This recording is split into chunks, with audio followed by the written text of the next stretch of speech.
Hello बच्चों, कैसे हो आप सब? आई होप आप अच्छे होंगे। आज हम आपके लिए लेके आए हैं दिस और दैट का प्रयोग। तो देखिए, सबसे महत्वपूर्ण बात यह है कि हमें दिस और दैट के अर्थ को समझना आवश्यक है। तो दिस और दैट का अर्थ क्या होता है? दिस का अर्थ होता है पास में।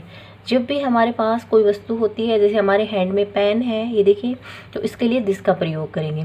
दैट का अर्थ होता है दूर, यानी कि दूर की वस्तु के लिए दैट का प्रयोग करेंगे।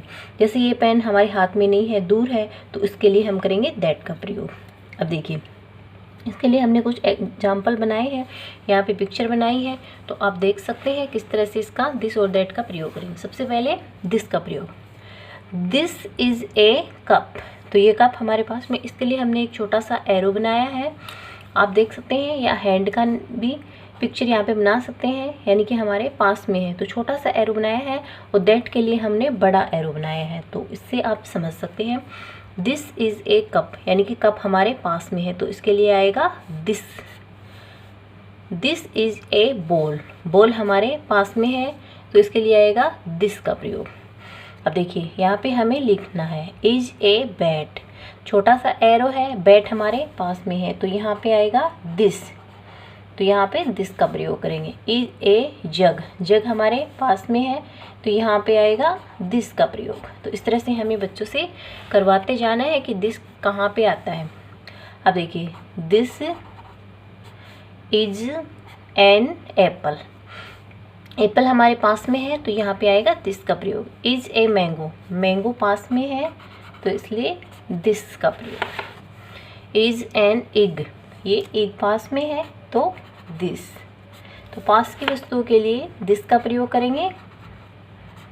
This is a cat. Cat पास में है, दिस इज ए पेन। तो पेन हमारे पास में है, तो इसलिए दिस का प्रयोग करेंगे। तो आप देख सकते हैं पास की वस्तुओं के लिए हमें दिस का प्रयोग करना है। अब देखिए, दूसरा है दैट। दैट का अर्थ क्या होता है? दूर, यानी कि कोई भी वस्तु हमसे बहुत दूर होती है, तो उसके लिए दैट का प्रयोग। जैसे ये बॉल बहुत दूर है, तो इसके लिए दैट का प्रयोग करेंगे। Is a ball. देखिए, बड़ा एरो लगाया है ना यहाँ पे, तो ये बहुत दूर हो गया, तो यहाँ पे आएगा दैट। दूर की वस्तु के लिए दैट का प्रयोग। Is a bat. That is a bat, यानी कि बैट बहुत दूर है। That is a cat. तो कैट बहुत दूर है। That is a mango. Mango बहुत दूर है। दैट इज ए जग। जग बहुत दूर है, तो इसलिए दैट का प्रयोग। That is a pen. That is an apple. That is a cup. That is a fish. तो आप देख सकते हैं, दूर की वस्तु के लिए हमने दैट का प्रयोग किया है, और पास की वस्तु के लिए हमने दिस का प्रयोग किया है।